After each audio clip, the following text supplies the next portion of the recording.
10 นิ้วตั้งขึ้นวางกิ้วไก่เก้าเกษาแตบไต้พาติตะทัดไหลรัตนาผ่านแผ่วพระแก้วเจ้าทั้ง3ภาการ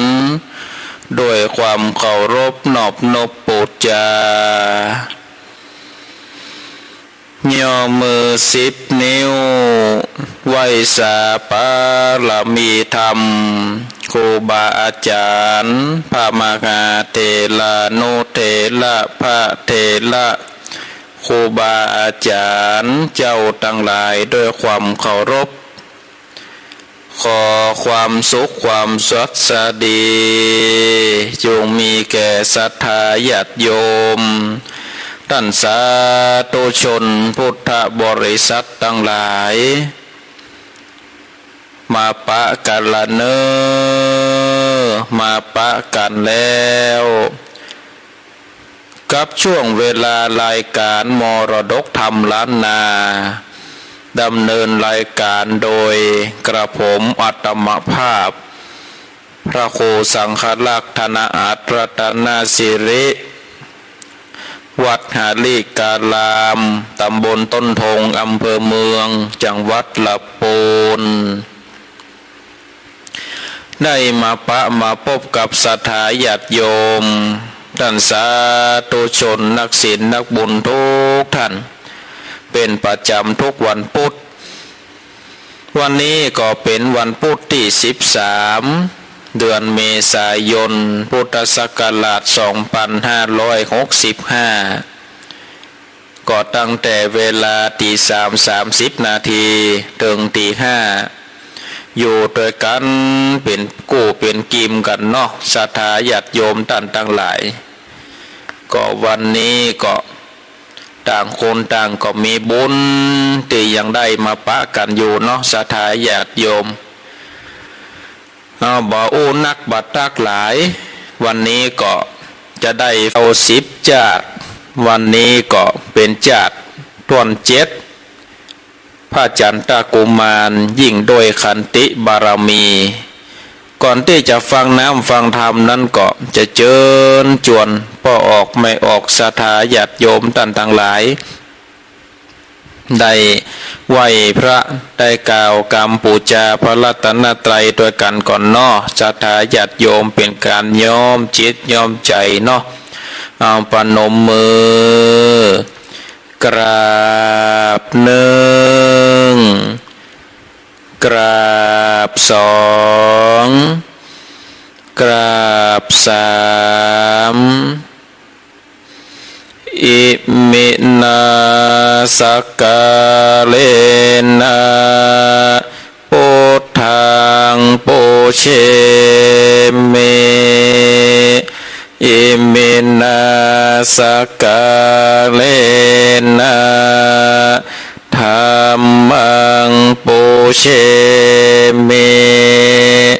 อิมินาสกาเลนะสังฆังปูเชมิอะระหังสัมมาสัมพุทโธภะคะวาพุทธังภะคะวันตังอภิวาเทมิกราบสวากขาโตภะคะวะตาธัมโมธัมมังนัมมัสสามิกราบสุปฏิปันโนภะคะวะโตสาวกสังโฆสังฆังนะมามิกราบนะโมตัสสะภะคะวะโตอะระหะโตสัมมาสัมพุท ธัสสะนะโมตัสสะภะคะวะโตอะระหะโตสัมมาสัมพุทธัสสะนะโมตัสสะภะคะวะโตอะระหะโตสัมมาสัมพุทธัสสะอิติปิโสภะคะวะอะระหังสัมมาสัมพุทโธวิชชาจารณะสัมปันโนโสขโตโลกวิโทอนุตตโลปุเรสะธรรมสาลันเทสัทธาเทวมนุษย์สานังพุทโธภคะวะติสวากขาโตภคะวะตาธรรมโมสันติเตโกอากาเลโกเอหิปัสสิโกโอปันนาเยโกปัจจตังเวทิตาโพวินโยเกเตโสปฏิปันโนภะคะวะโตสาวกสังโฆชมปฏิปันโนภะคะวะโตสาวกสังโฆญาญาปฏิปันโนภะคะวะโตสาวกสังโฆสามิจิปฏิปันโนภะคะวะโตสาวกสังโฆญาติตังจัตตาเลโพเลสโยคะเนอันทาโพเลสาโพกาลาเอสาภะคะวะโตสาวกสังโฆอาโหนายโยปะโหนายโยทาเคนายโยอัญชเลการะเนโยอนุตตลังปุญญาเขตังโลกัสสติสัตโตสัตโตภะปัญญาปะละเม30ตัสสันโตภะปัญญาปะละเมวัดแวดล้อมเวเลญาปะละเมล้อมละวังเดศีลปะละเมบังกอกดาบเมตตาปะละเมภาแปตังเปินตานาปะละเมเป็นเพิ่นตั้งต่อโอมเบกขาปาละมีก็เป็นเวียงเล็กเนคขมาปาละมีเป็นกำแพงเปกสัจจาปาละมีเวทละวังเดเป็นไม้ไตขันติปาละมีกายเกิดเป็นหอกดาบบางนาไม้แลปืนไฟอาเทตานาปาละมีผ่านผ่าไปตุกคนตุกแข่งแข่งแข่งแรงแรงป่าฝูงหมู่มันปีสร้างไปเพตุกติภพผิดฟังไปนี้นางแม่ทอดลานนี้อาสาจันโสสาเหมือนพันอยู่ข้างข้างน้ำนาทีน้องกวางต่อกวางแตกตีฟองหน้านองนานอกกายเป็นข้าวตอกดอกไม้มาถวายโปรดจาผ้าแก้วแก่นไทยสาทานพระโปรดทางเลยจงมาภายโปรดอนุญาตโตดโปรดผูก คาแต่เดชเล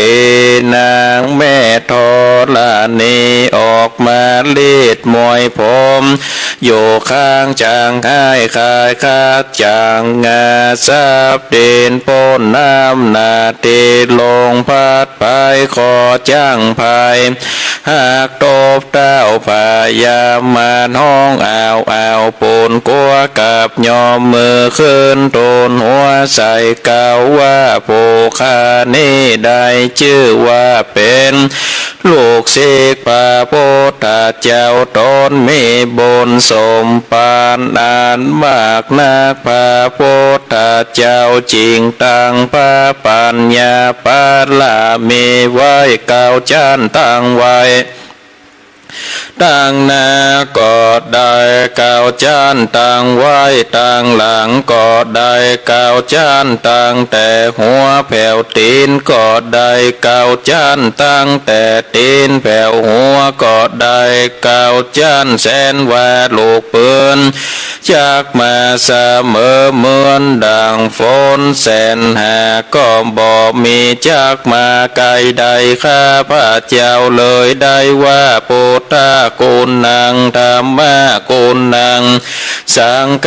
กุณนังพุทธอินตาธรรมอินตาสังฆอินตาหัสสะอาแม่นางตอลนีผู้อยู่เหนือน้ำผู้อยู่กำแผ่นดินการว่าผู้ขาได้ละเนื้อเกิดถึงกุณพระพุทธเจ้ากุณพระธรรมเจ้ากุณพระสังฆเจ้ากุณพระปิตากุณพระมารดากุณพระอุปัชฌาย์ครูบาอาจารย์กุณแก้วเจ้าทั้งสามภาคการกุณแดดกุณฝนกุณน้ำกุณลมกุณดินกุณไฟกุณโกฏสัตว์ลาดเจ้ากุณพระเจ้าตนพระวานาก็ดีคุณนางทาลาเจ้าก็ดีคุณพระปัญเจกะเจ้าก็ดีคุณแม่ทอลานีเจ้าก็ดีขอจงมารักษาดังกำนากำลังยังตนตัวแห่งผู้ขาในวันนี้ยามนี้จิมแดดเติดนาอุดนาอาดนาปาดนาปิดปาเปียวมีฤทธิ์ปิดโดยพุทโธนะโมพุทธายาวะบังอมสวหาพุทโธพุทธังรักษาธัมโมธัมมังรักษาสังโฆสังฆังรักษาพุทโธพุทธังอาลักขังธัมโมธัมมังอาลักขังสังโฆสังฆังอาลักขังพุทโธพุทธังกันหาธัมโมธัมมังกันหาสังโฆสังฆังกันหาพุทโธเมนะโธธัมโมเมนะโธสังโฆเมนะโธอายุวันโนสุขังภาลังกราบหนึ่งกราบสองกราบสามเอาล่ะเนาะศรัทธาญาติโยมท่านสาธุชนท่านต่างหลายเฮาได้ไหว้พระได้กล่าวกรรมปูจาพระรัตนตรัยย่อมจิตย่อมใจเป็นที่เรียบร้อยละเนาะศรัทธาญาติโยมต่อไปก็เชิญชวนท่านต่างหลายได้ฟังน้ำฟังธรรมพระจันตากุมารการสร้างขันติปารมีก็เชิญชวนท่านต่างหลายได้ตั้งอกตั้งใจสดับรับฟังพระสัทธรรมเทศนาด้วยกันเนอ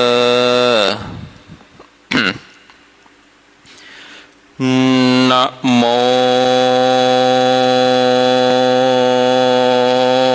ตัสสะภะคะวะโตอะระหะโตสัมมาสัมพุทธัสสะพุ ปุณนาจาปัลลังยันทาโคเมเอกาลันจาอันทังโคนาการเลปมปาวาติญญากุมันโลจันตาหาวาหาโยตันตาหังยาจันนามุตโตเนขันโตญะญาตันโตสังเวกังจันนายันตวาม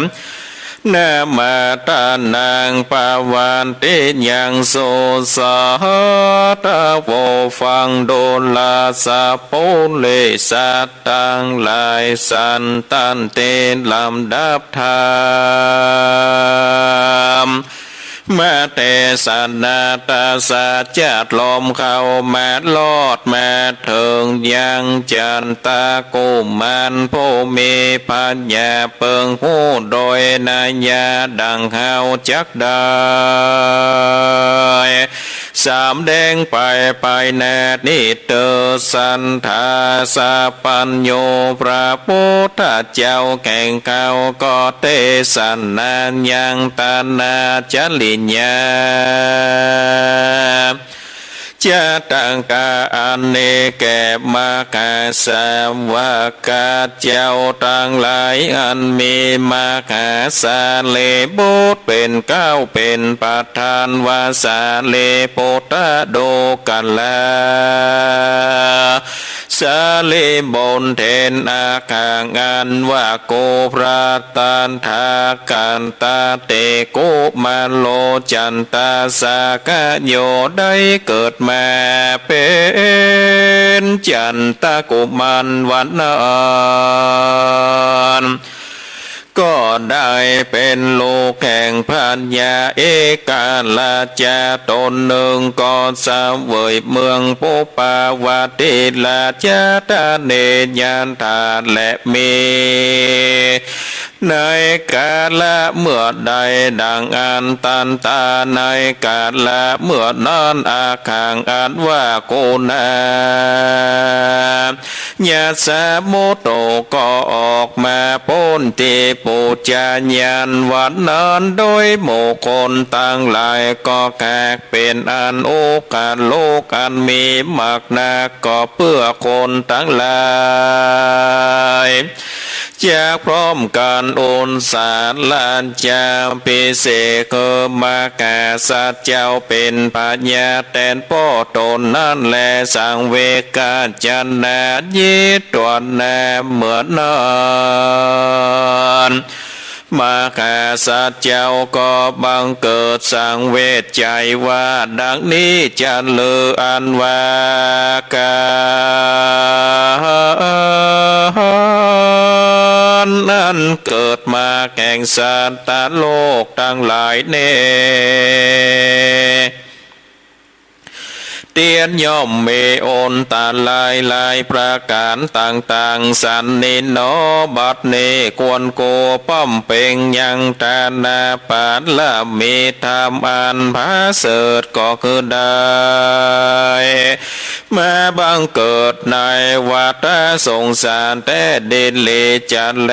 มากาสัจเจ้ามาล่ำเปิงดูโดยพัญญาติพอละไทยแข่งตนก็มีดังนี้ก็ปงอาจญา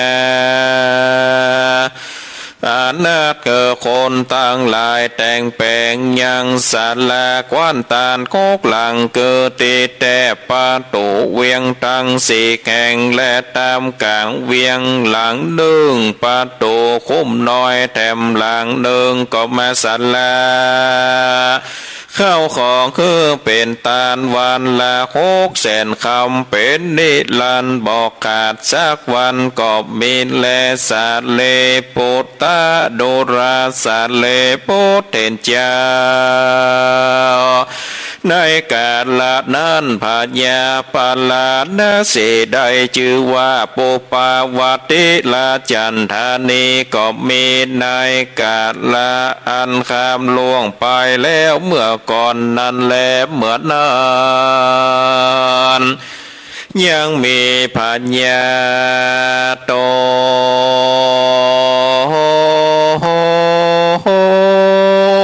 หนึ่งชื่อว่าเอกันลาจาก็ได้เป็นเต้าพัญญาสเวยลาจาสัมปติอยู่ในเมืองปูปาวาเตนกรและตันตาในกาลละนั้นเมื่อโพธิสัตว์เจ้าก็ได้จุติจากจันฟ้าลงมาเกิดเอาปฏิสันติกำเนิดในท้องแข่งนางโคตมีอันเป็นอากามาเกสีเทวีแห่งปัญญาเอกันลาจานั้นกันว่า10 เดือนมาหลอดแล้วนางก็ผ่าสูตรได้ลูกแก้วเป็นใจมีผิวพรรณหวานหน้าอันงามเป็นจะดังพระจันทร์วันเดือนเพ็งนั่นแลเตจนาอันว่าคนตั้งหลายมีคาเตญาตั้งสองพ่อแม่ก็มาใส่ชื่อแก็บมาขาสัตเจ้าปางนั้นว่าจันตะกุมารว่าอันแลลำดับนั้นไปนาเจ้ากุมารนอลาจันตากุมารจำเลินบานขึ้นใหญ่มาปอจากย่างหูเตียวไปมาได้แล้วนางอากามาเกษีเทวีผู้เป็นแม่ก็สัมมาพระสูตรได้ลูกชายแถมผู้หนึ่งคนตั้งหลายก็มาเบิกใบใส่ชื่อว่าเจ้าโซลีญากุมารว่าอันทัดแต่นั่นไปแน่ปีปลายนางก็ซ้ำผาสูตรได้ลูกยิงแถมคนหนึ่งติดนานคนทั้งหลายก็มาใส่ชื่อว่านางแก้วญาสาเสลากุมาลีแลตันโตธาตุนั่นไปแถมน้องใจต่างแม่แห่งเจ้าจันตากุมันก็เกิดมา2 คนผู้หนึ่งชื่อว่าพาทเสนา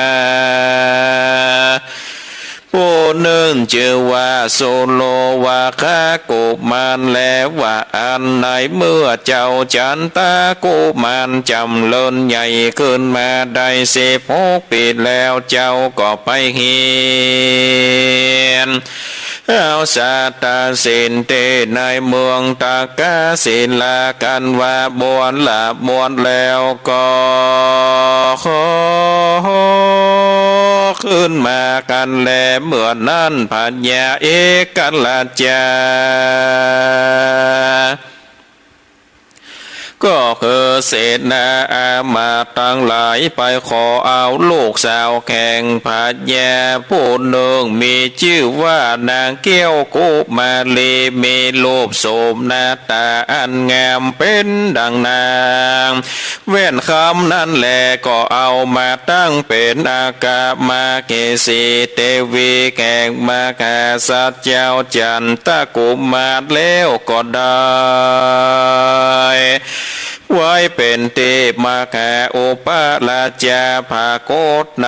ปุปาวาตินากรและนาอาปาลาภาเกแต่นั่นไปนานังจันตะเทเว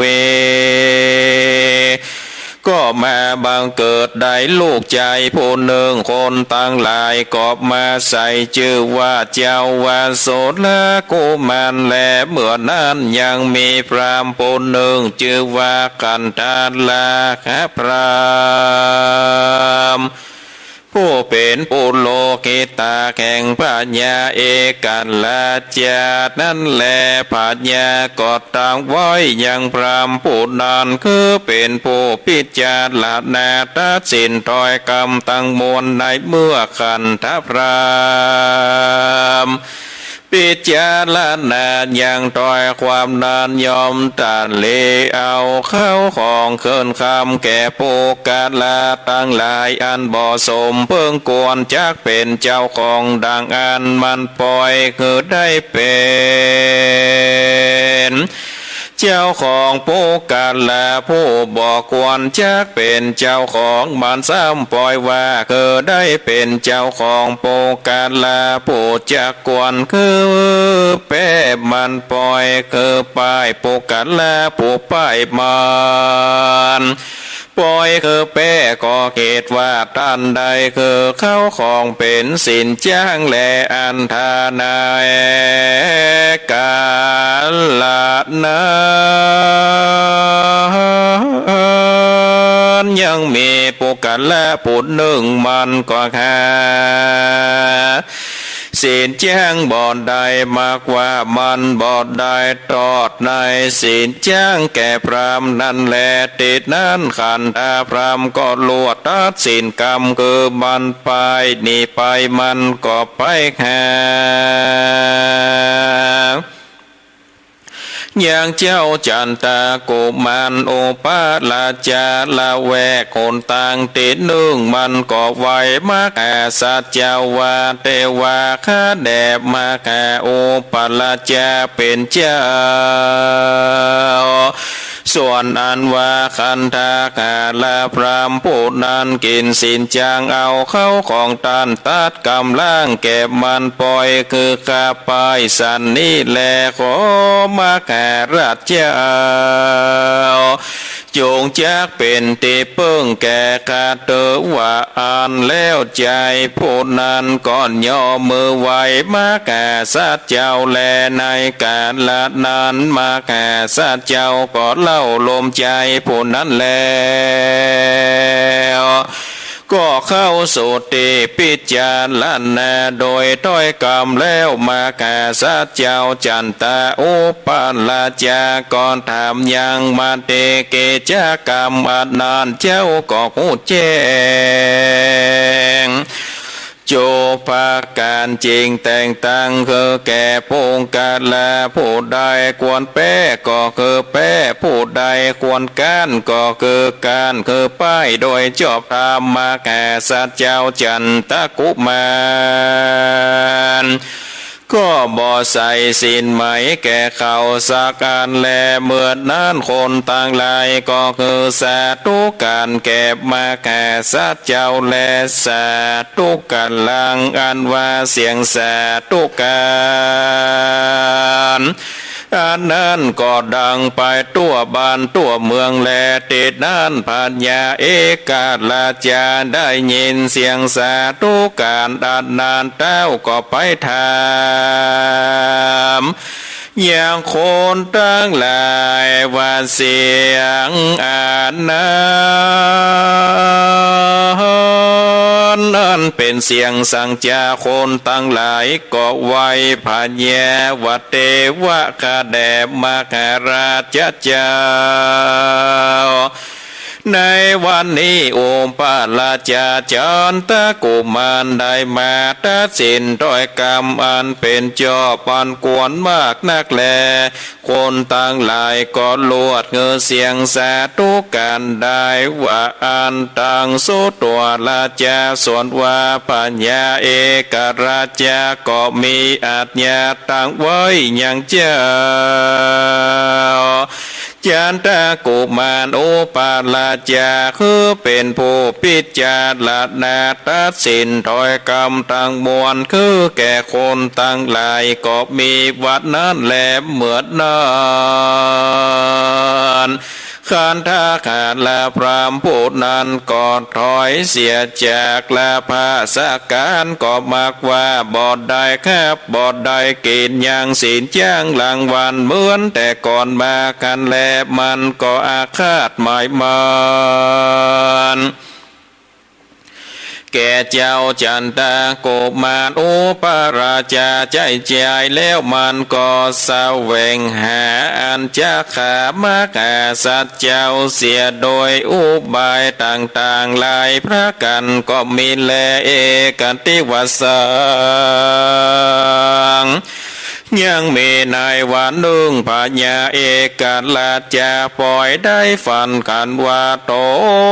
นได้เมื่อเกิดในเมืองฟ้าอันประกอบไปโดยนางเทวกัญญาทั้งหลาย หากแวดล้อมส่งเสปูจาโดยติปาโตเรญาโดนติกาจำพวกอยู่ในวิมานคำอันงามมากนักแลโสปะปนชิตตัวปัญญาตนนานก็สะดงเตือนลวดจมจื่นกำฟันก็มีใจไข้กันไปเกิดในที่เมืองฟ้าจริงมีอาจญาไปเรียกหามายังคันตาการละพรามมาแล้วก็ถามว่าดูราอาจารย์เฮามีใจมาไข่เมื่อเกิดในจันฟ้ามากนักแลตันปาโลกิจุงบอกกล่าวยังอุบายอันจากได้เมื่อเกิดในจันฟ้านั้นแก่เขาเตอว่าอันตาสมิงคะเนในขณะนั้นคันธากาศและพรามภูอากาศใหม่มันมาแก่สัตว์เจ้าสันนานมันก็คานิงจะว่ากูจะแก่อุบาย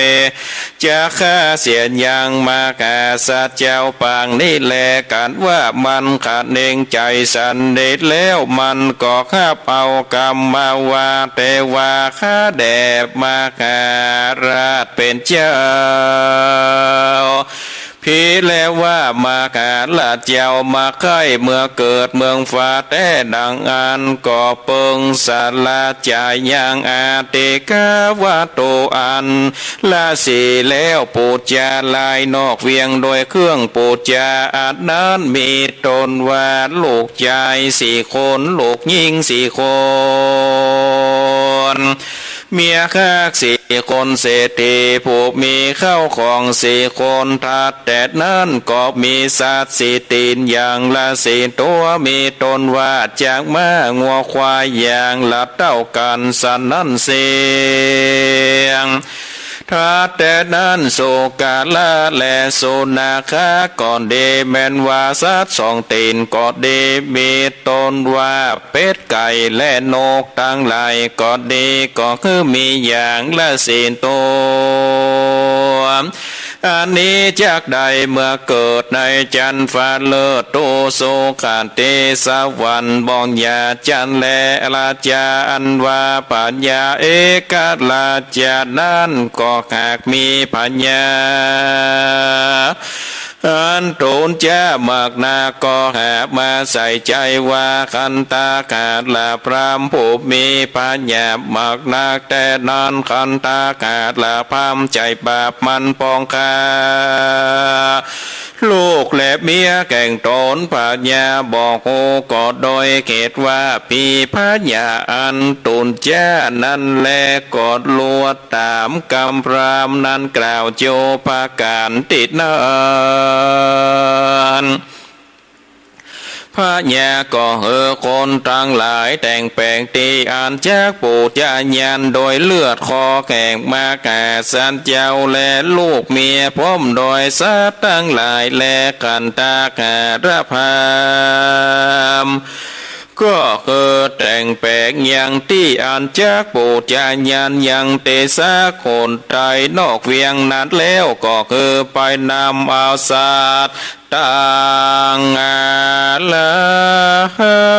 ยผมด้วยคนมารีบด่วนก็มีแลในกาลละนั้นขันตาหาระพรามก็เอาดาบกับตังตาไหลคำมาในตีปู่จายันก็ใส่ใจว่าจักเอาตาไหลคำนั้นตวงเอาเลือดคอมาแก่สัตว์เจ้าจันตากุกมันและตาสมิงคะเนในขณะนั้นนางจันตาเทวีผู้เป็นมาเกษีแข่งมาแก่สัตว์เจ้าจอนตะกุมันกอดรีบย่อมือไหวยังปัญญาเอกราชานั้นกล่าวเป็นการถาวาโซนันโตพลโตเทวสังกัญโยฟังดูราเจ้าหมู่เทวดาทั้งหลาย จ จงมาฟังพอดเล็งโดนยังกามอันกาตามอันนี้อันคันทาขาดลาพรำจากข้าชีวิตยังผัวแข่งข้าปูจายันบัดนี้อยู่ใจใจตาสามิงคะเนในขณะนั้นก็โดยกรรมสัญญาอธิษฐานแห่งนางจันตะเทวียอดซอยเทวตาต่างหลายก็ประกาศมาเล็งพอดยังบุญบาปดังอันในขณะนั้นพญาอินตาติลาตนเป็นเจ้าฟ้าภาพสองสวรรค์เวทีตัวก็โหโดยเหตุการณ์อันนั้นก็ได้ตือเอาค้อนเล็กอันใหญ่และแนวได้ขาวุดนึงอันลูกเป็นเปลวไฟได้แล้วเจ้าก็มาคำลามใส่พญาเอกาลาจากับตังขันตาคาราพามว่าดูราพญาเอกาลาจาปูปาลาคาพญาปอดดอยบัดนี้เมืองฟอนว่าได้เกิดเมืองฟ้าบัดนี้เมืองจะฆ่าลูกเมียและสัตว์ทั้งหลายเพื่อปูจายันสันนิตามดังกำพรามผู้มีใจบาปเนก็จักหาว่าพาโยจันนาพาลาอ่านจากไปเกิดจันฟ้าบอกมีแลเตียงว่าจักได้เป็นบาปกรรมอ่านจักหาด้านทางสองนี้ไปหมกไม่นานโลกเวจีนานประมาณว่าได้พันปีบอดยาจะแลแล้วปัจญาอินตาติแลก็ตือเอาค้อนเล็กอันมีเปลวไฟลูกแดงนั้นลงมาคำรามยังพระยาเอกลาจากับตังขันตาการาพามก็ได้ปล่อยยังสัตว์และคนตั้งหลายก็มีวันนั้นแลสัพเพเทวาอันว่าเทวดาตั้งหลา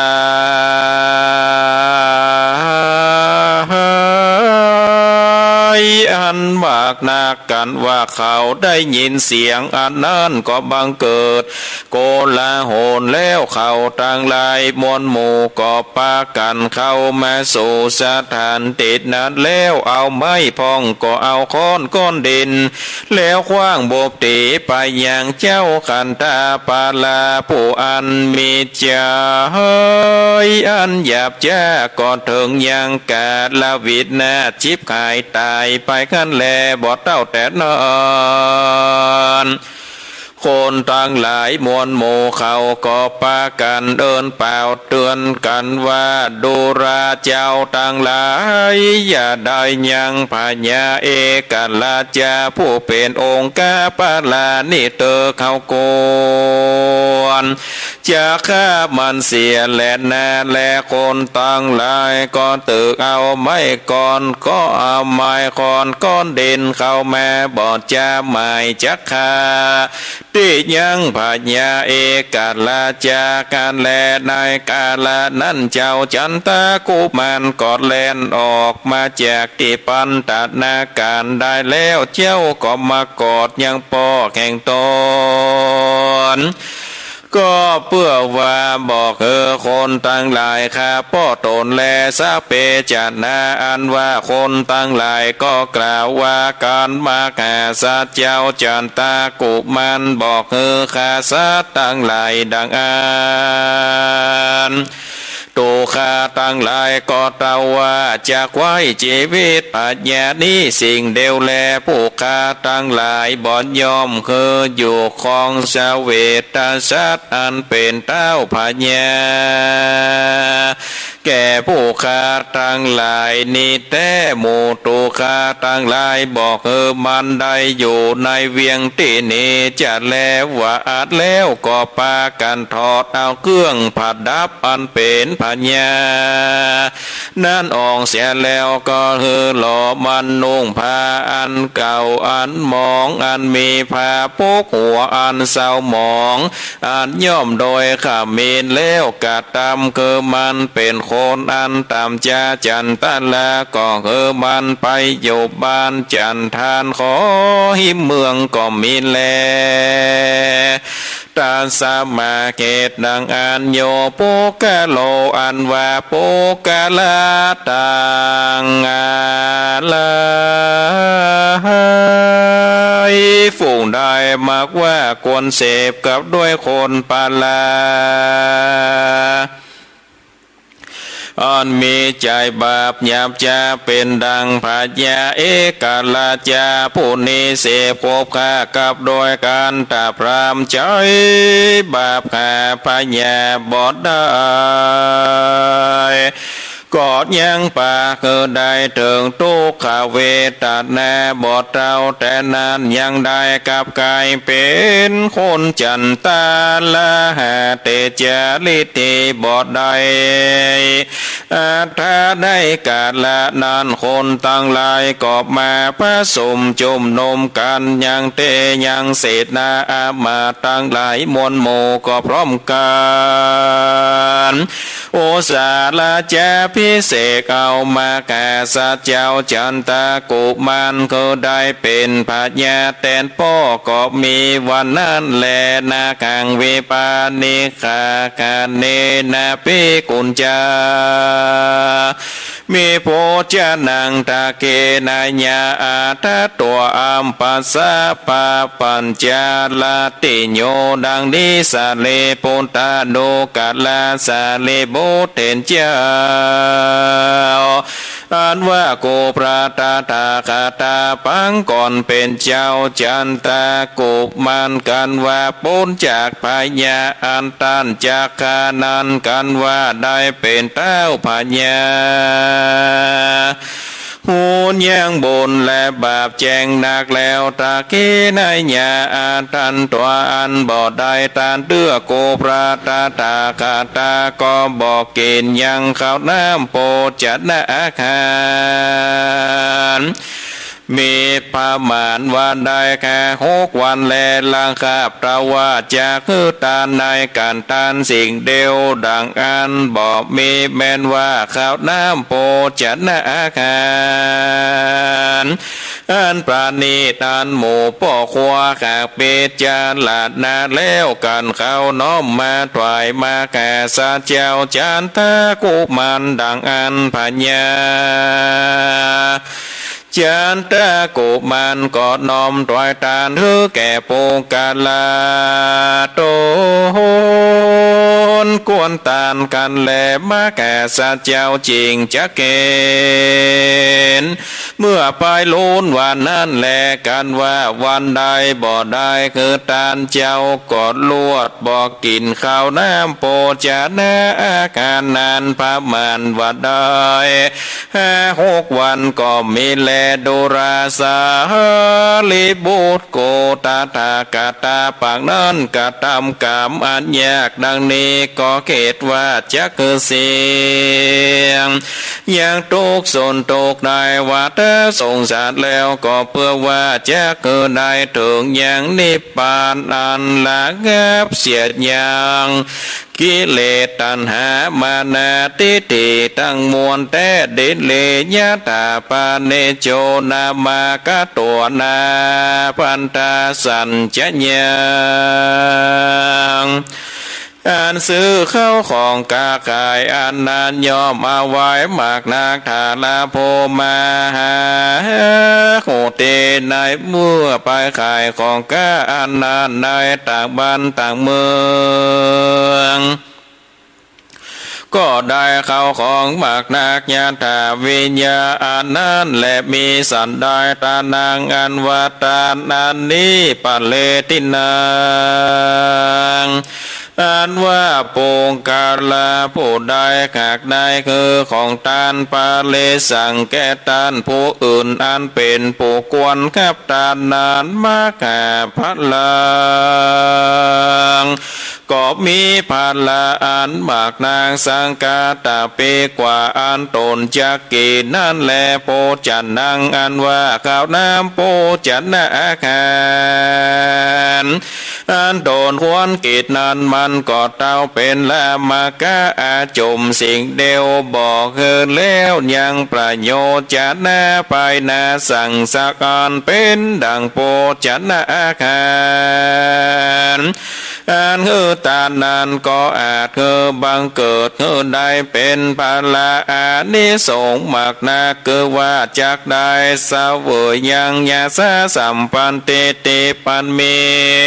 ในเมืองฟ้าและเมืองคนมีปัจญาจักวาติเนราชเป็นต้นและปัจญาอินตาโตนั้นเป็นเจ้าฟ้าภาพส่องสวรรค์แล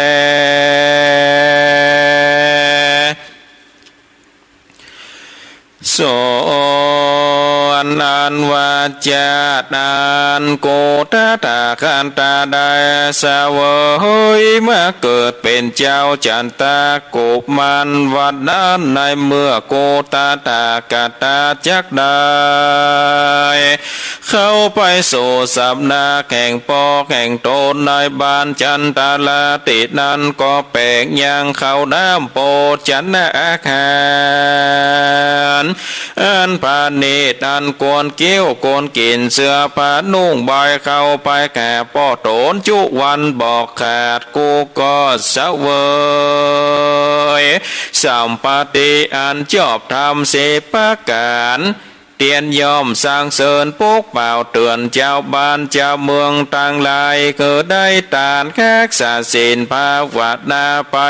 ใจบอกขาดบอกพระบาทละสา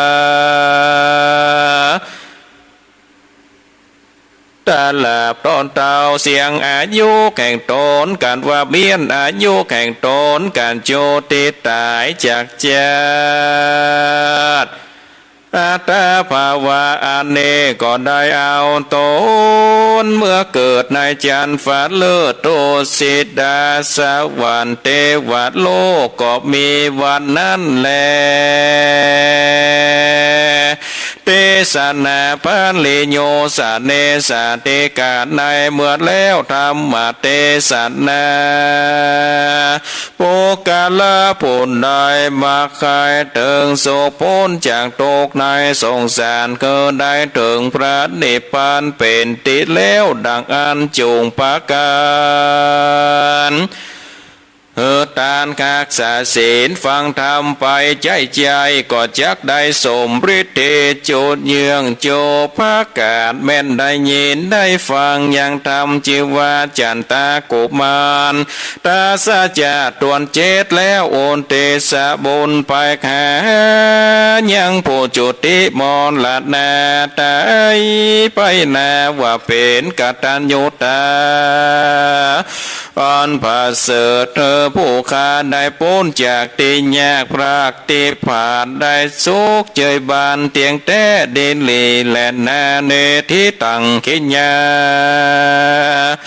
สางวันนาวิเศษจาของเขตจันตากุมันตาสัจจตวนเจตกล่าวยังขันติปัลมีก็บังกมสมเลสเนเอาละศรัทธาญาติโยมท่านสาธุชนพุทธบริษัททั้งหลายการได้เทศนาธรรมจันตกุมารการสร้างขันติปรมีซึ่งเป็นพระเจ้าสิบจาตุที่7ก็ได้เทศนาธรรมแบบพื้นบ้านล้านนาเป็นเรียบร้อยแล้วมาเร็วพอเวลาก็มีเวลาเหลืออยู่หมอกพอสมควร ก็จะได้สรุปเนื้อหาใจความสำคัญเรื่องกับศรัทธาญาติโยมทั้งหลายได้สดับรับฟังว่าธรรมจันตกุมารนั่นนี่จะเป็นจันใดอันว่าธรรมจันตกุมารนี้ศรัทธาญาติโยมท่านทั้งหลายพวกก็ได้กล่าวถึงเนาะยัง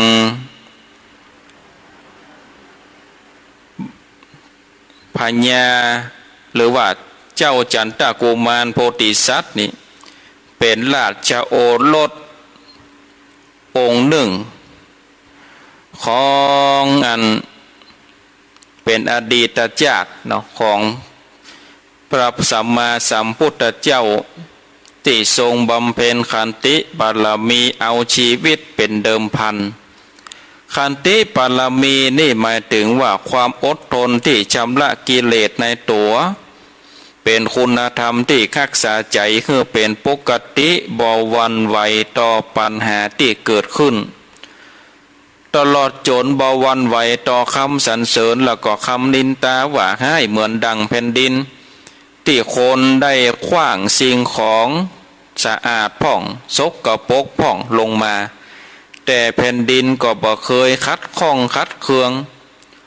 ในชาตินี้นี่พระโพธิสัตว์ทรงบังเกิดเป็นพระจันตกุมารทรงบำเพ็ญขันติบารมีด้วยความอดทนอย่างบ่มีขีดจำกัดยอมสละตัวเก่าเพื่อช่วยเหลือคนอื่นให้พ้นภัยการสร้างขันติบารมีของพระองค์เข้าทำนองว่ายอมตายบ่ยอมแพ้คือการติเนาะบ่ยอมแพ้ต่อความชั่วจันตกุมารเนี่ยเป็นพระโอรสของพระเจ้าเอกราชและปนางจันทาเทวีแห่งเมืองปุพพวดีทรงเป็นอุปราชผู้ทรงปีชาสามารถแล้วก็มีน้ำพระทัยที่เปี่ยมไปด้วยเมตตา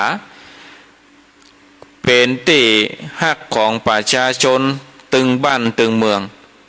อยู่มาวันหนึ่งนี่พระจันตกุมารได้นำคดีที่ขันธหารพาม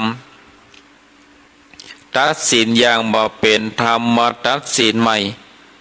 ตัดสินด้วยความยุติธรรมจนกระทั่งเป็นที่สรรเสริญของเจ้าบ้านเจ้าเมือง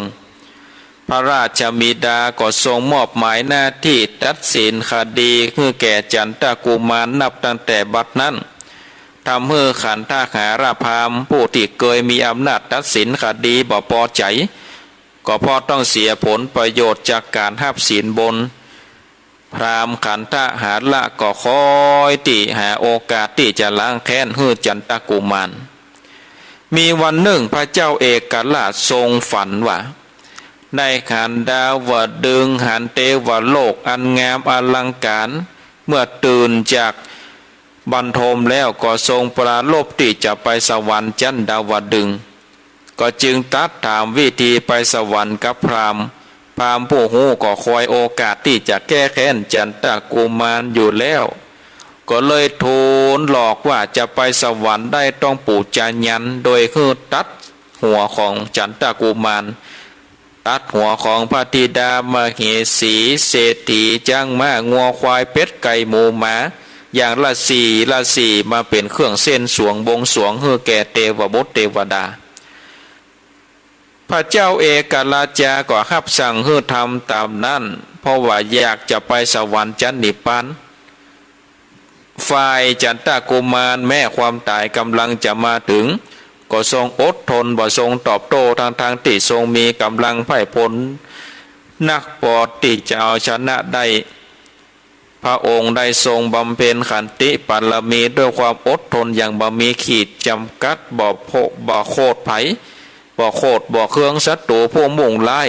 แต่ทรงยอมเป็นทาสครับใจศัตรูตลอดชีวิตและยอมสละชีวิตเพื่อช่วยผู้อื่นให้พ้นจากภัยเมื่อเริ่มพิธีปูจายันขันธหารพราหมณ์ก็ได้เอาดาบและเดินเข้าไปตัดคอของจันตกุมารขณะนั้นนางจันตาเทวีทรงตั้งอธิษฐานต่อเทวดา เพื่อช่วยเหลือพระราชโอรสเป็นเหตุให้เต้าสักกะบาอาจที่จะอยู่นิ่งเฉยได้ก็เสด็จมากลางอากาศพร้อมค้อนเล็กที่มีไฟส่วน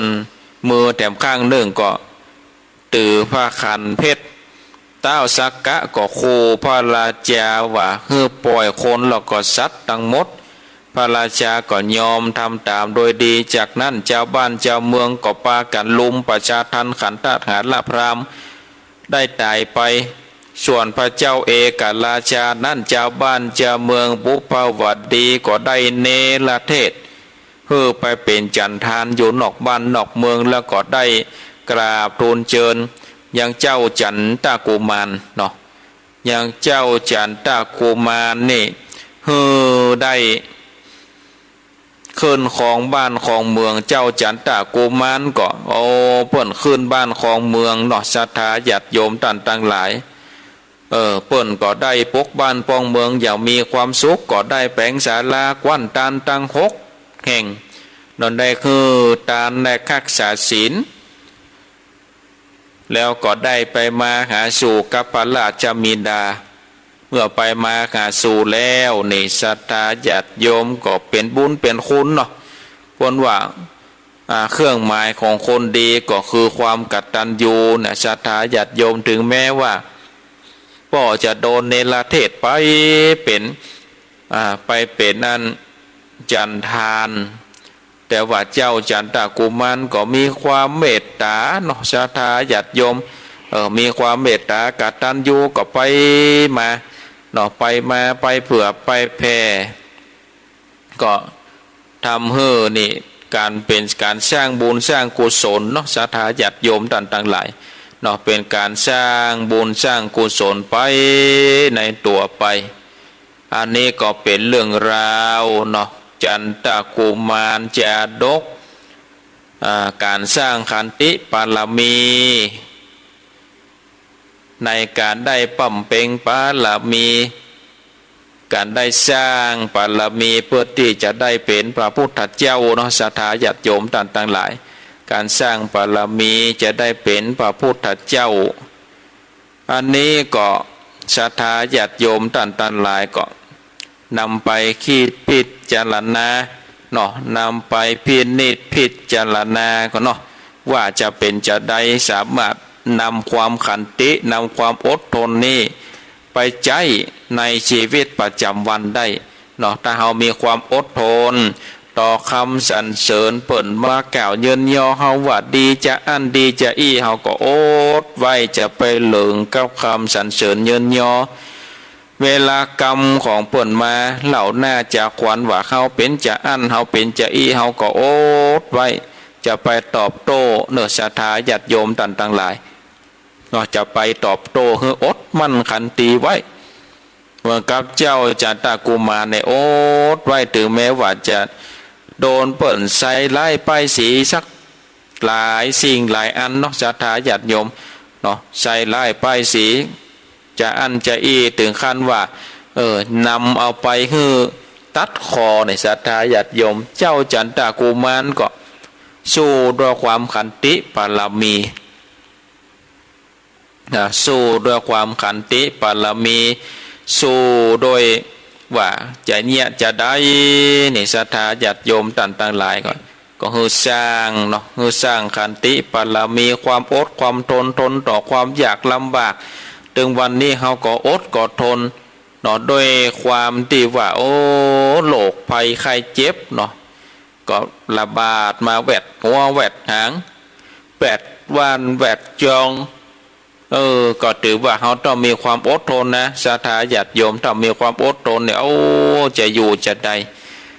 เนาะการเสาะว่าหากินก็ลำบากโรคภัยไข้เจ็บก็ระบาดยะศรัทธาญาติโยมต่างๆหลายว่าจากนั้นเขาต้องมีความอดทนในการใช้ชีวิตในการรักษาเด้อรักษาตัวเนื้อศรัทธาญาติโยมรักษาเนื้อรักษาตัวจะไปกัวล้ำไปต่อศรัทธาญาติโยมกำโบราณว่ากัวล้ำจังตายอายล้ำจังเต้าเห็นเนาะกัวนักล้ำก็บาดี ประมาทนักล่ำก็บาดีเพราะฉะนั้นก็อยู่กับมันเพื่อได้ศรัทธาญาติโยมต่างๆหลายเนาะอยู่กับมันเพื่อได้เนาะโลกทั้งหมดเนี่ยมันเกิดขึ้นก็มันจะมีกับบ้านเมืองเฮาอย่างเดียวผลก็เป็นการไปทั่วโลกเนาะหลายประเทศก็เกิดการระบาดก็จะมีกับประเทศไทยประเทศเดียวเพราะฉะนั้นในศรัทธาญาติโยมต้องมีขันติอดทนต่อความตากตำการใช้ชีวิตของคนเฮานั้นนี่ศรัทธาญาติโยมมันบาดเท่ากันเนาะบางพ่องก็โลยนี่บางพ่องก็ตู้กับศรัทธาญาติโยมบางพ่องก็หมอกปอกินอยู่สร้างฐานะไปแต่ศรัทธาต่างหลายก็อยู่ไปเนาะอยู่ไปพิจารณาไปเนาะอยู่ไปพิจารณาไปตามสังคมเนาะตามสังคมตามบ้านตามเมืองป่วนเนาะศรัทธาญาติโยมต่างหลายเอาละเนาะมาเร็วพอเวลาเนาะมาเร็วพอเวลาก็มีเวลาเหลืออยู่หมอกพอสมควรก็จะเปิดสายเนาะเปิดสายคือกับศรัทธาญาติโยมต่างหลายได้โทรมาแจ้งผลการนับฟังโทรมาโอ้โทรมาจ่าได้เนอะจะเปิดสายหากว่ามีเวลาเปิดสายน้อยศรัทธาก็ว่าท่านอาจารย์เปิดสายน้อยเดียวอีแม่โทรบอดตันกำนี้ก็จะเปิดสายหนักหลายเนอะศรัทธาญาติโยมโทรมาได้ที่เบอร์โทรศัพท์0865878177 เจริญปอนใช่สาเจ้าท่านเจ้าแม่จันทิพย์เจ้าดีใจว่าท่านจำได้ละหายประจัดมนนี่จัดมนเนี่ยเราได้โทรเจ้ามันมีเองว่านะมีอะไรบอกว่าถูกค่ะแต่ถ้าเลยท่านว่านะว่าป้าว่าจังนั้นนะร้านก็เป็นโควิดหรอกก็ไม่อะไรก็จะจ้างหรือต้องได้จ้างก็อยู่มันเฮือได้กันเนาะเจ้าก็เลยอดทนอยู่กับมันจนได้ไงเจ้าดีแล้วเอาธรรมะเป็นกูไปเนอะเจ้าชัดเจนดีเนาะในเวียงเจ้าชัดเจนดีเจ้าสาธุโมทนาเจ้าแต่กำลังใจท่านพระโคนะเจ้าสาธุเจ้า0865878177เจริญปอนแต่ว่าจากเจ้าท่านพระครูท่านกับเจ้านะเจ้าชัดเจนดีก่อเจ้าชัดเจนดีกราบเจ้าสาธุโมทนาเจ้ารับสายต่อไปเจริญปอนเจ้าแก่บริษัทเจ้าท่านพระครูแม่สุกแก้วศิลาพรสีเตี้ยบ้านห้องละปุ่นนะวันนี้ก็มีบุญเนี่ยวันนะตื่นขึ้นมาก็ได้ยินเสียงน้ำเสียงครามได้ไหว้พระตัวท่านพระครูก็มาแต่เจ้ามาแล้วนะเจ้า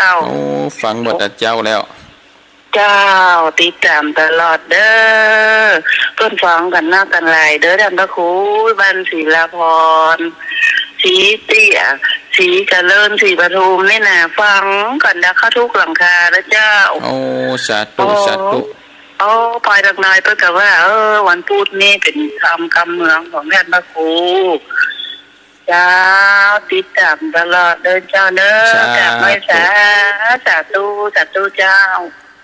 0865878177 เจริญปอนปะวันสาธรรมครูพ่อบุญมีครับฟังท่านอยู่ด้วยชัดเจนมีท่านฟัง98นั่นแหละฟัง98ห้วยตองซักเป็นกำลังใจนั่นเด้อสาธุโมทนาหับสายต่อไปเจริญปอนเจ้ากาบริษัทเจ้า แม่น้อยแม่น้อย เจ้า103.5สักกินดีเจ้าชัดเจนดี103เจ้าสาธุหมดนะ3 เมษาผ่านไปแล้วเนาะตอนแรกใจดีว่านึกว่าจะปรับพังกันใหม่เนาะเจ้าเดี๋ยวนี้ก็ผ่านพ้นแล้วเนาะมีไปตลอดเลยนะเจ้าอยู่ที่เนาะท่านอาจารย์พระครูบรรยงกันเนาะ ผู้อำนวยการใจสถานีก็จะปรับแต่อาจารย์จะปรับนะ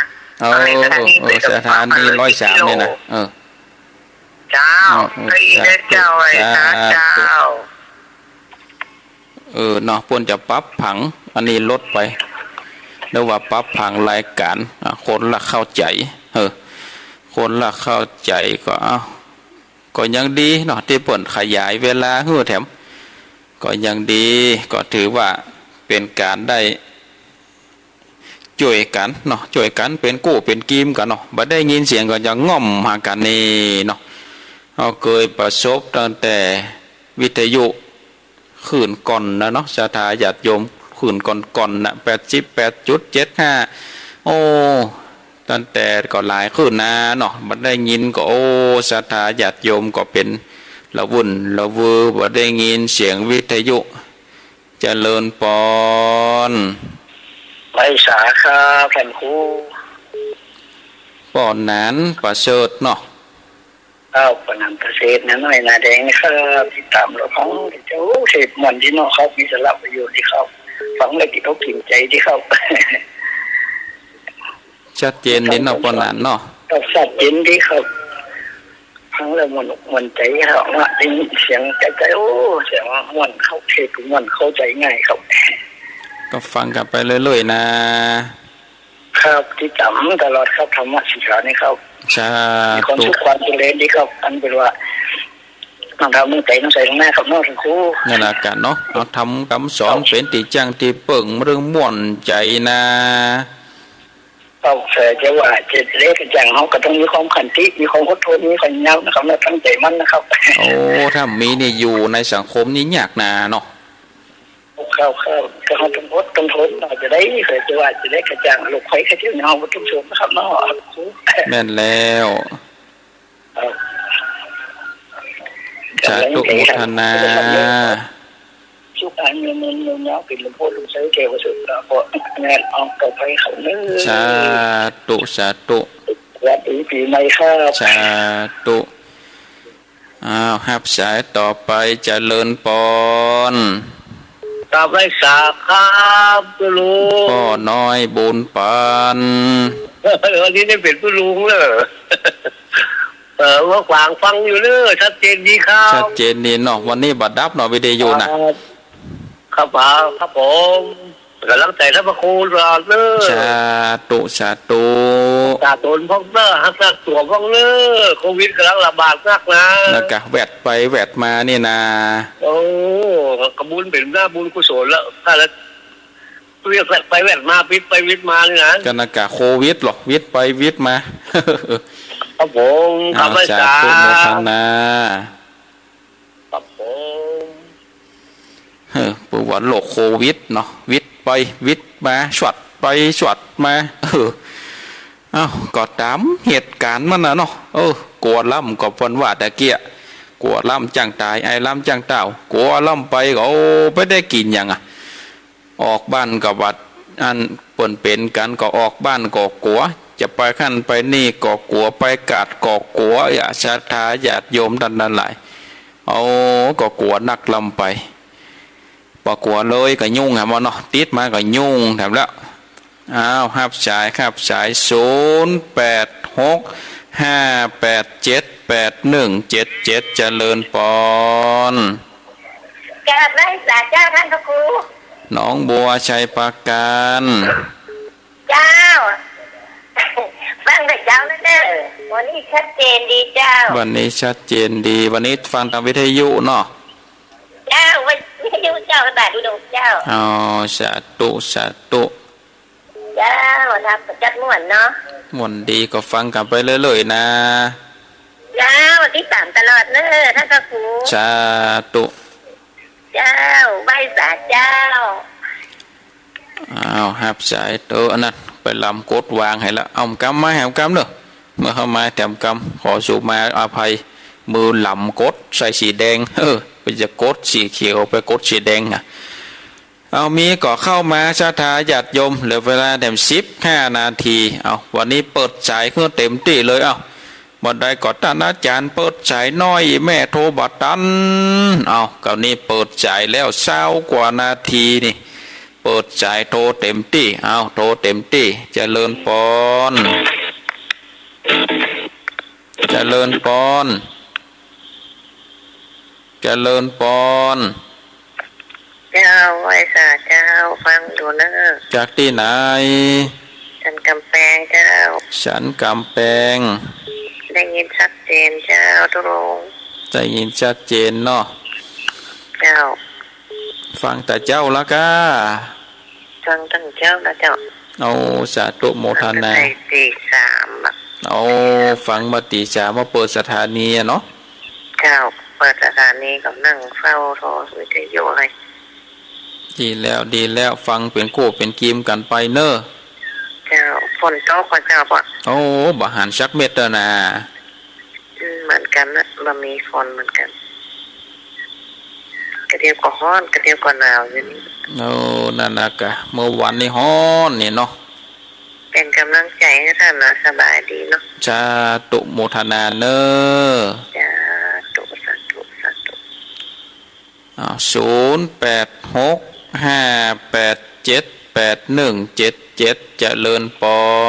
รไว้จ้าท่านครูไม่ได้ยินนะท่านสายพูดอะไปกรุงเทพมาแล้วเนาะเอาไปมาแล้วก็จะได้ยินเสียงคำท่านครูนะกะโอ้หลายพูดเหมือนกันเนาะไป2พูดเหมือนกันเนาะเจ้าหลายพูดโอ้ยเสียงม่วนเสียงประจ้ามาเร็วเสมอต้นเสมอปลายนะไอ้สานะเจ้าชาตุบุญฮักชาเนอเหมือนกันเนอะตุเจ้าอันนี้จากแม่สาบเสมิงเนาะหับสายเจริญพรพระเจ้าท่านพระครูมาจากเกี่ยวหุมบ้านแม่ตาในเจ้าแม่ตาในฟังอยู่เนอเดี๋ยวไหว้พระพุ่นเจ้าโอ้ไหว้พระตัวกันแล้วเนาะชัดเจนดีเนาะชาตุโมทนาเนอจ้าฟังทำเปิดกับม่วนดีเนาะเอาม่วนก็ฟังกันไปเรื่อยๆนะเจ้าฟังประจำมาเจ้าสาธุหับสายต่อไปเจริญพรอันนี้แม่แก้วเนอแม่แก้วที่ไหนบ้านกาดโป่งอำเภอเมียงจังหวัดลำปางเจ้าโอ้กาดโป่งลำปางนี่เนาะเจ้าโอ้ยแม่ฟังถึงวันเลยฟังถึงวันอันนี้เปิดตั้งว่าตี3นั่งขันโอ้ขันพระครูเทศมวนฟังบ่ได้แต่ตี3แล้วเนาะลูกเจ้ามากันนี่นะกันเนี่ยจะได้กระใจมันติดแล้วนั่นกะใจติดแล้วค่ะที่เจ้าฐานพระครูเทศมวนหมู่กรรมนี่เป็นจำหมู่เนาะจำได้ดีเนาะเข้าใจง่ายดีเนาะเข้าใจง่ายเห็นว่าจันตะกุลจันตะกุมารจันตะกุมารเจ้าโอ้ดีเนาะฟังกันไปเรื่อยๆเนอะแม่เนอะเจ้าถึงครั้งนี้เจ๊ถึงวันหมวนนี้เอาธรรมะเอาวิทยุเปลี่ยนกูไปเนาะเจ้าแม่ละถึงวันนี้นะเขาธรรมะเป็นกูโอ้ดีแล้วเจ้าชาตุโมทนาเนอะแม่เนอะเจ้าแม่เจ้าโมทนากับพระครูเด้อชาตุนี้ทุก สา เป็น ธุ ญาติฝากมาใจมากายแล้ว สาธุโมทนา0865878177 0865878177เอาฮับสายเจริญปอน ไว้ชาเจ้าท่านพระครู จากที่ไหน เรื่องสลักพีเจ้าไม่กี่เจ้า เอาแม่สี เมื่อนั่งจะโทรหาท่านพระครูเจ้า น่ารักกะเดี๋ยวพอจำเสียงมาได้นี่ จับเจ้าครั้งตลอดเจ้าแต่ไม่ได้โทรเจ้าท่านพระครู มันโทรหากันกา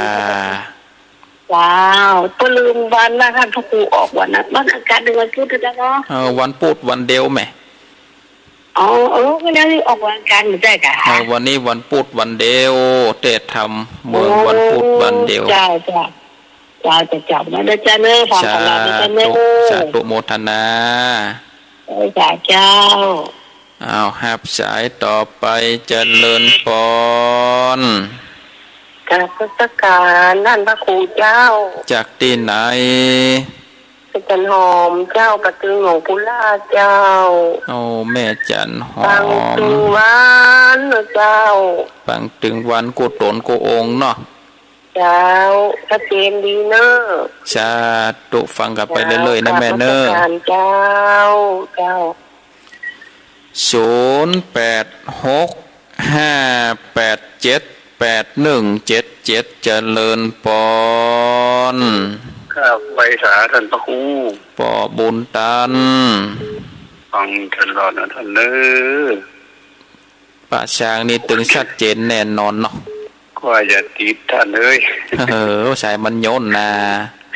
มันโยนกันท่านกำลังใจนะท่านเด้อ สาธุโมทนา ไปสา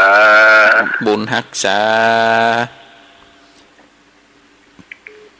อ้าวมีเกาะเข้ามาเจริญปอน มาสการเจ้าย ายพร เมื่อนี้ได้ยินเสียงนะ วันนี้บัดลาบล่าครับวันนี้ เดี๋ยวรับเดี๋ยวจะดาวหัวจะเอาไปเข้าจ้า วันนี้ปุจจาเข้าเนาะ เจ้าก ำลังใจนะท่านเด้อ เวลาเนี่ยอยู่ เขาคูนี่จะไปเจอหรอกว่าแต่ อะหยัง เข้ามา ว่ามันต้องไปจ้าเข้าน่ะเยอะๆน่ะ พูดเรื่องปุจจาวัดได้13เลยเนาะ เจ้า ดีละ ขายรอบเนี่ยกะเรียกเคาะรถน้ำนั่นแหละ ดีแล้วปนข้อปนน้ำปนโลกปนภัยเนอะ เจ้า ชัดเจนดีเนาะ เจ้าแล้วให้อยู่อ่ะเจ้าแค่ กะ2พูดนำได้เข้าเลยเนาะ น่าละเรื่องนี้จะไปเจอหรอกว่าแต่ ชัดเจนดีก็ฟังกันไปเรื่อยๆเนอะ เจนดีแหละ สาธุโมทนาเนอะ มาสการเจ้า ฮับสายต่อไปเจริญปอน หาเจ้า จากที่ไหนดอยสะเก็ด เจ้าฟังทุกพูดเนอะ2พูดลำได้ฟัง ดอยสะเก็ดบัดได้ฟังบัดได้เข้ารายการเนี่ยเนาะ เจ้า ชัดเจนดีเนาะ ต้องจัดหัว กักตัว กัก3นั่นแหละ เป็นยังเนาะเปิ่นเป็นเฮาเป็น ซึ่งได้ไปไหนผมได้ออกปีนะคะบ้านเขาตึงออก นั่นล่ะกะเอาไปอะเนาะรับผิดชอบต่อสังคม ทีนี้มันได้ตานกันฝนเสือเรียกปีได้นอนอาจารย์เนาะ ตานมาใดก็ได้กา เจ้า ตานบ่ดาสาธุเนอะ จ้าไว้ สาธุฮับสายเจริญปอน เจ้าว่าเจ้าท่านพระครูเจ้า จากที่ไหน จากไม่วางฟังอยู่เลยเจ้า แม่วางชัดเจนดีได้ยินเสียงก็กึดตึงหาเนาะ เจ้าสาธุ สาธุ มีสาระดีเนอะเจ้า ฟังกันไปเรื่อยๆเนอะ สาธุขออนุญาตยกหูก่อนเนาะศรัทธาญาติโยมท่านต่างหลายขออนุญาตยกหูก่อนเวลาก่อนไล่หลังมานี่แล้วสุดท้ายที่แม่วางได้18สายศรัทธาญาติโยมท่านต่างหลายเอามาทวนสายก่อนเนาะสายแรกจากแม่จันทิพย์วัดเกตกาลามอันนี้ก็มึนเหมือนกันเนิ่มบ่ได้โทรหากันนี่นะแม่จันทิพย์วัดเกตกาลามสายที่2จากถ้ำตับเตาชัยปราการนี่ก็ชัดเจนดีสายที่3จากแม่สุกแก้วบ้านศรีลาพรศรีเตี้ยอำเภอบ้านโฮงนี่ก็ฟังเป็นประจำนี่ก็โทรติดกูตัวนาเนาะแม่สุกแก้วนี่นะเก่งแต่สายที่4จากพ่อบุญมีเมืองกลางอันนี้ก็ฟังเป็นประจำฟังมาเป็นจัดเมืองเหมือนกันเนาะพ่อบุญมีนี่นะแล้วก็โทรติดเกือบจัดดันกูพูดเนาะสายที่5จากแม่น้อยกัดนัดอันนี้ฟัง103ก็ชัดเจนดีสายที่4จากพ่อนานประเสริฐนานน้อยพ่อนานก็ฟังดึงวันฟังกูโตนกูองก็ดีเนาะเอาวิทยุเป็นกูหายง่อมหายเงาไปเนาะพ่อนานเนาะสายที่7จากพ่อน้อยบุญปันนี่อันนี้ก็ประจำอยู่เมืองฝางเนาะอยู่อำเภอฝางประจำอยู่ฟังอยู่เป็นประจำสายที่8จากหนองบัวชัยปราการสายที่9จากสันกำแพงสายที่10จากแม่อุ่นอินอำเภอเสมิงหายไป2พูดแม่อุ้ยกุดตรงหาโทรไปโดยหาหลวงอุ่นอินนี่นะท่านพระครูหายไปที่ไหนบอกออก2พูดละแม่ไม่ได้ยินเสียงนึกว่าวิทยุรู้อีเนาะเอาไปกรุงเทพไปงานที่กรุงเทพมาเนาะปนโตตัวหาอุยอินที่บ้านแม่สาบอำเภอเสมิงสายที่11จากแม่ตาในอำเภอแจ้ห่มสายที่12จากแม่แก้วกาดโป่งลำปางอันนี้ก็กำลังโทรติดนี่เนาะแม่แก้วมันโทรหากันเนอะแม่แก้วเนอะแม่แก้วกาดโป่งอำเภอเมืองจังหวัดลำปางสายที่13จากแม่สีต้นพึ่งสระปีสายที่14จากแม่จันหอมป่าตึงหลวงปู่ล่าสายที่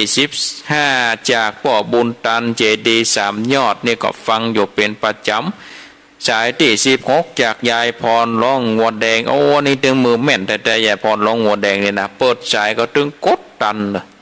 สายที่17จากดอยสะเก็ดสายที่18สุดท้ายจากอำเภอแม่วางก็สาธุอนุโมทนาตลอดถึงศรัทธาญาติโยมที่เข้ามารับชมรับฟังในการถ่ายทอดทางระบบเฟซบุ๊กไลฟ์ก็สาธุอนุโมทนาเนอะบ่ได้ตักได้ตายก็สุมาอภัยเนาะศรัทธาญาติโยมครูบาอาจารย์พระเจ้าประสงค์ศรัทธาญาติโยมที่เข้ามารับชมรับฟังในการถ่ายทอดทางระบบเฟซบุ๊กไลฟ์ก็สาธุอนุโมทนากับทุกท่านทุกคนตลอดถึงศรัทธาญาติโยมที่เปิดเครื่องวิทยุสดับรับฟังหลายขึ้นหลายสถานีก็สาธุอนุโมทนาลูกมาแต่เจ้าก็มาเปิดเครื่องวิทยุท่าสดับรับฟังรายการธรรมะที่ครูบาอาจารย์หลายตนหลายองค์ได้มาสลับซับเปลี่ยนกันมามาจานำเอาธรรมะมาเทศนานำเอาเรื่องเล่ามาเล่าให้กับศรัทธาญาติโยมท่านทั้งหลายได้สดับรับฟังวันนี้ก็เริ่มต้นในการเทศกาลปีใหม่เทศกาลปีใหม่เมืองถ้าตามปฏิทินได้การคำนวณการคำนวณตามเลิกตามยามก็สังขารจะล่องในวันพรุ่งนี้วันที่14เป็นวันสังขารล่อง15เป็นวันเนาหรือว่าวันเน่า16เป็นวันพญาวันแต่บางพ่องก็จะถือเอาตามวันหยุดราชการก็15ก็มาใส่บาตรกันก็หลายวัดหลายวาบางพ่องพวกก็ปรับเปลี่ยนไหลไปตามปฏิทินบางพ่องก็ว่าแล้วไผมาไปปรับเปลี่ยนตะก่อนเนี่ยเกิดมาเจนเหมาะเจนมอน13สังขารล่อง14วันเนา15วันพญาวันบัดนี้ยัง16เป็นพญาวันไผไปปรับเปลี่ยนเปิ้นบ่มีไผไปปรับเปลี่ยนศรัทธาญาติโยมเปิ้นเอาคำนวณเปิดคำนวณตามวิถีนาทีเลิกผานาที เนาะพระสุริยะอาทิตย์เปิ่นจะเสด็จออกจากราศีมีนไปเข้าสู่ราศีเมษกี่โมงเนี่ยมันเป็นการคำนวณศรัทธาญาติโยมท่านทั้งหลายพอถึงวันนี้ก็มันจะไหลไปเนาะ14 15 16ไปจนถึงแฮมเป็น30กว่าปีพวกกันเนาะ14 15 16แต่ราชการเปิ้นบ่เปลี่ยนวันหยุดศรัทธาญาติโยมถ้าเฮาไปตักบาตร16ก็บางพ่องก็เดินทางปีกแล้วนี่บ่ได้ทำบุญปีใหม่สักกรรมได้มาวัดสักกรรมฟังที่จะปีกไปทำการทำงานกับเปิ้นหยุด13 14 15เนาะก็ปรับเปลี่ยนไปแล้วแต่บ้านแต่เมืองไปเนาะแล้วแต่บ้านแต่เมืองไปบางพ่องก็เอา15บางพ่องก็เอา14เอา16ก็แล้วแต่อันวัดแต่ว่าแล้วแต่ศรัทธาญาติโยมท่านทั้งหลาย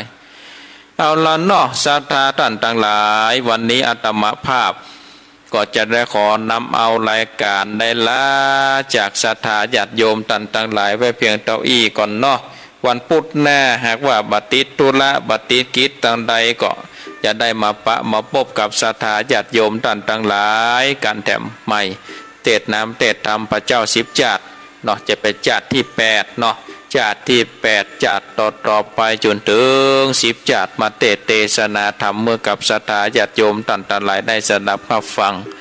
วันนี้ขอความสุขความสัสดีจงมีแก่ศรัทธาญาติโยมท่านทั้งหลายก็ขอถือโอกาสนี้สวัสดีปีใหม่เมืองเนาะสวัสดีปีใหม่เมืองเพราะว่าแห่มพูดหน้ามันจะเลยเลยกันเนาะก็ขอความสุขความสัสดีจงมีแก่ศรัทธาญาติโยมท่านทั้งหลายหลอดพ้นจากสัพพทุกข์สัพพโศกสัพพโลกสัพพภัยสัพพเคราะห์เสน็จจันไรทั้งหลายคือได้หายหนี